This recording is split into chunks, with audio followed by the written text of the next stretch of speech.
Hello, welcome. If you're looking on how to pick fleece with a fainting maiden picker, you're in the right spot.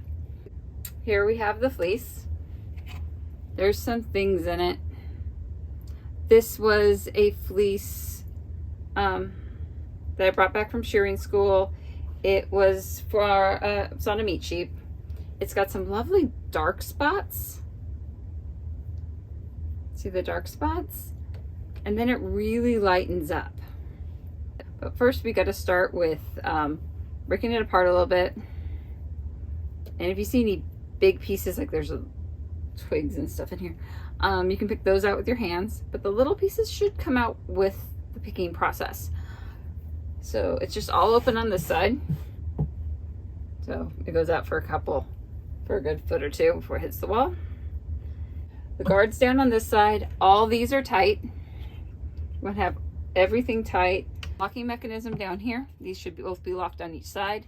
These should be tight. Just finger tight. Pretty much all the screw nuts should be tight. Maybe we'll call them. And freely flowing. The tines should not be touching each other. I have them at factory settings, pretty much line or a little bit above the line. So the teeth are a fair bit apart. You can see that. And just place it in and work it back and forth. You don't want to have your hand anywhere near those teeth. So pull it back, then put your fiber in and gently work it back and forth. There should be no heavy pulling. You shouldn't hear any pinging of the fiber ripping apart. I just found some shortcuts, so I'm pulling those out because shortcuts really won't be figured out in this. So little handfuls at a time. This picker works pretty quickly.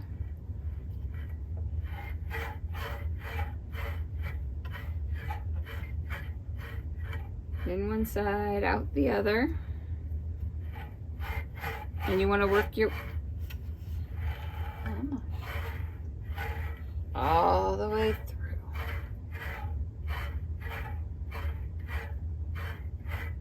I'm going to rotate the camera around so you get different views with this. People learn in different ways, so I want to make sure you get the different views that you need. So I am going to adjust this real quick down just like 1/8 of an inch. So I'm going to loosen the sides up.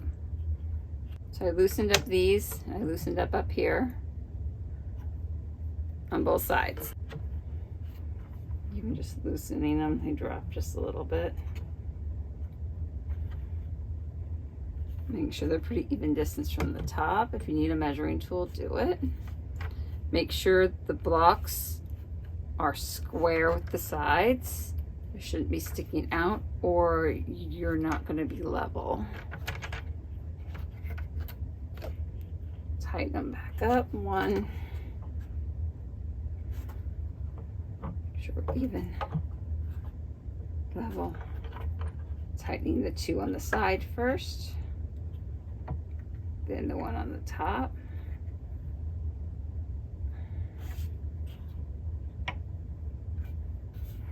So we're being a little more aggressive now, and it's coming out the end a lot fluffier. So we're putting it in, it's pretty much matted together.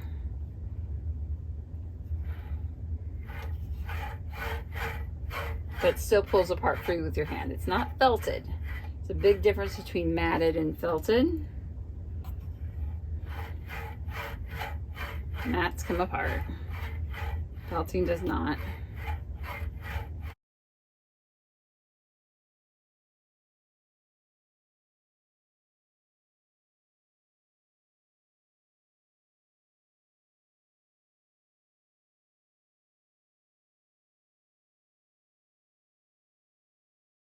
We're just below factory settings, just by like 1/8 of an inch. And it's working really, really well. There's junk coming out of it. Let me see how fluffy this is. Absolutely fluffy. It's going to be perfect to put on the drum carder later. So I'm going to work a little bit more up, and then I'm going to bring the camera around so you can see more of what's going on. This is the business end. You see how I have it adjusted. Lines. So it is just a little bit above factory. Factory was like a little lower. They put the lines here. They didn't put any lines on here. So if you want to, when you get your picker, put a line all the way across so you know where you are.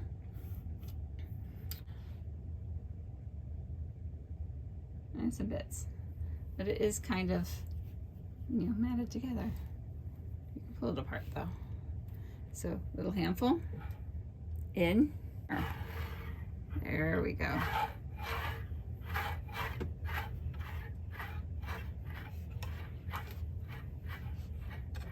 And here's what I was showing on how to get the goobers out, especially this part that crosses over.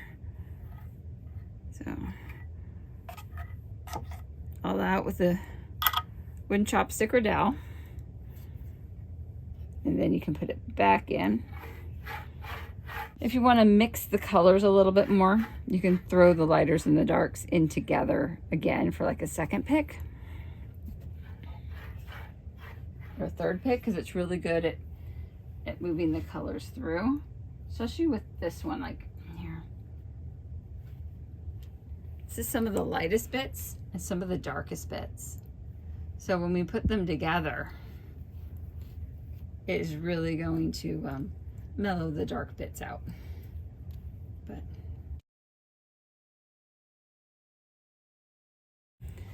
now this is more of a medium weight. I did not get micron tested. Again. But it should make a really sturdy pair of socks. If I want it softer, I have some alpaca we could mix it with, but let me know. Do you want it mixed with alpaca? So we could still do that. Or we can just do the 100% wool socks. There's nothing wrong with 100% wool socks. Very durable. Naturally wicking. Wonderful at keeping your heat in. So good in the summer or in the winter. Sounds weird, right?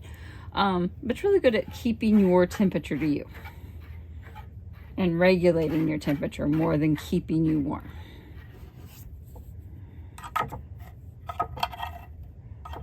This is a really easy picker to use.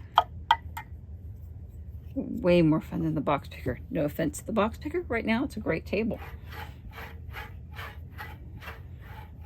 But the box picker seems to work good on very heavy wools, thick wools, things that you would more rug making and that sort of thing. So I might be able to get my hands on some Navajo churro, and then I would use the box picker, because that's a great fleece for rug making. I'm going to keep picking away. As you see, it's very easy.